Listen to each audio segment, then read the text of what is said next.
नमस्कार, आप देख रहे हैं एआर न्यूज और मैं हूं आपके साथ आरती सिंह आजाद। डालेंगे नजर देश और दुनिया से जुड़ी तमाम बड़ी खबरों की ओर, लेकिन उससे पहले एक नजर फटाफट खबर की ओर। की चपेट में गाजा में 72 नागरिकों और लेबनान में 3 पत्रकारों की जानें गई। रोटी की कतार में खड़े लोगों पर हुए इस भयावह हमले ने पूरी दुनिया का ध्यान खींचा है, जहां मातम और शोक का माहौल है।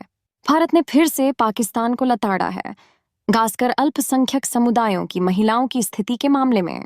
भारतीय प्रतिनिधि ने सवाल उठाया कि पाकिस्तान हमेशा इस मुद्दे पर चुप क्यों रहता है और इसे वैश्विक मंच पर लाने की आवश्यकता पर जोर दिया। केरल में त्रिशूर में जीएसटी के प्रभावी ऑपरेशन ने 700 अधिकारियों की टीम के साथ 104 किलो सोने को जब्त कर लिया। ये कार्रवाई व्यापार में चल रहे अव्यवस्था को नियंत्रित करने के लिए महत्वपूर्ण साबित हो रही है। सुप्रीम कोर्ट ने चिकित्सा लापरवाही के मामलों में स्पष्टता दी है, यह बताते हुए कि यह तभी माना जाएगा जब चिकित्सक की योग्यता संदिग्ध हो या इलाज उचित न हो। यह निर्णय चिकित्सीय पेशे में नैतिकता को सुदृढ़ करेगा। गुजरात में सोमनाथ के विवादित भूमि मामले में कोर्ट ने मुस्लिम पक्ष को राहत देने से इनकार कर दिया है, यह स्पष्ट करते हुए कि जमीन का नियंत्रण राज्य के पास ही रहेगा। उदयपुर में 27 विमानों के लिए बम की धमकी से यात्रियों को तुरंत उतारा गया और पिछले 12 दिनों में 280 फ्लाइट्स को इसी तरह की धमकियों का सामना करना पड़ा है, जो एयर यात्रा में सुरक्षा की चिंता को बढ़ाता है। हातिशी ने आरोप लगाया कि भाजपा ने पूर्व सीएम केजरीवाल पर हमले के लिए उन्हें निशाना बनाया, जिससे उनकी जान जोखिम में थी। यह राजनीतिक तनाव, झगड़ों और आक्रामकता का एक नया अध्याय खोला है।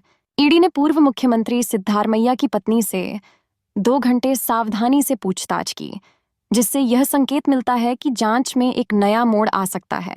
ज्ञानवापी मामले में हिंदू पक्ष को निराशा का सामना करना पड़ा, क्योंकि वजू खाना तथा संपूर्ण परिसर के सर्वे की मांग को खारिज कर दिया गया। इस मामले ने ऐसे समुदायों की धारणाओं को और तनावपूर्ण बना दिया है।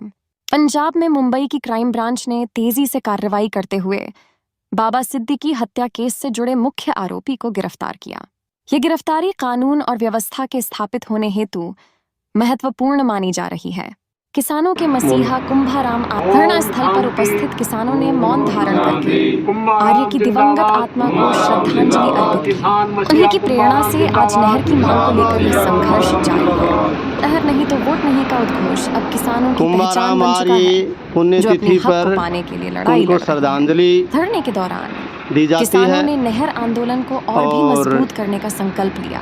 उनका मानना है कि अगर सरकारें इस क्षेत्र में नहर की व्यवस्था करती हैं, तो उनकी खेती और रोजगार की स्थिति में सुधार संभव है। कुंभाराम आर्य ने हमेशा किसानों के हक के लिए आवाज उठाई। जब उन्होंने चूरू से विधायक बनने के बाद विकास के कई कार्य किए, तो उन्होंने यह साबित कर दिया कि किसान और उनकी भलाई सर्वोपरि है। कुंभाराम आर्य का जीवन संघर्ष और समर्पण का प्रतीक रहा है। उन्होंने छोटे किसानों और खेतीहर मजदूरों की पारिवारिक परिस्थितियों को समझा और हर संभव कोशिश की कि वे ऊंचाई पर पहुंचें। उनके द्वारा पारित भूमि सुधार कानूनों ने कई किसानों को नई दिशा दी, लेकिन यह भी सच है कि उनका संघर्ष अधूरा रह गया।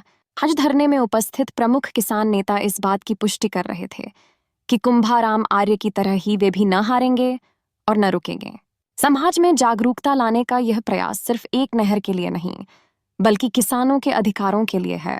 उन्होंने यह संकल्प लिया कि अगर उनकी मांगें नहीं मानी गईं, तो वे शांतिपूर्ण तरीके से अपने अधिकारों के लिए आगे बढ़ेंगे। इस धरने में उपस्थित नेताओं और किसानों ने स्पष्ट कर दिया कि वे स्वतंत्रता के बाद भी अपने हक के लिए बगावत कर सकते हैं।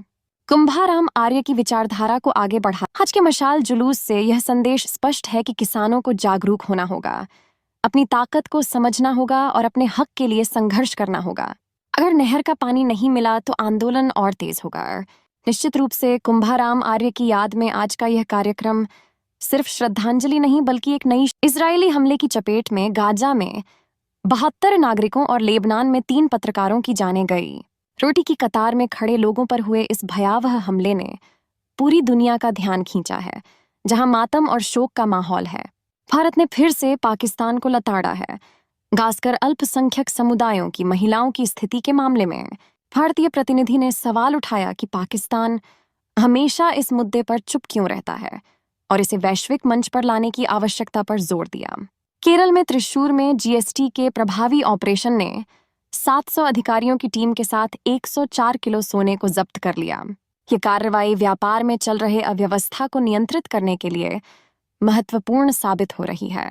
सुप्रीम कोर्ट ने चिकित्सा लापरवाही के मामलों में स्पष्टता दी है, यह बताते हुए कि यह तभी माना जाएगा जब चिकित्सक की योग्यता संदिग्ध हो या इलाज उचित न हो। यह निर्णय चिकित्सीय पेशे में नैतिकता को सुदृढ़ करेगा।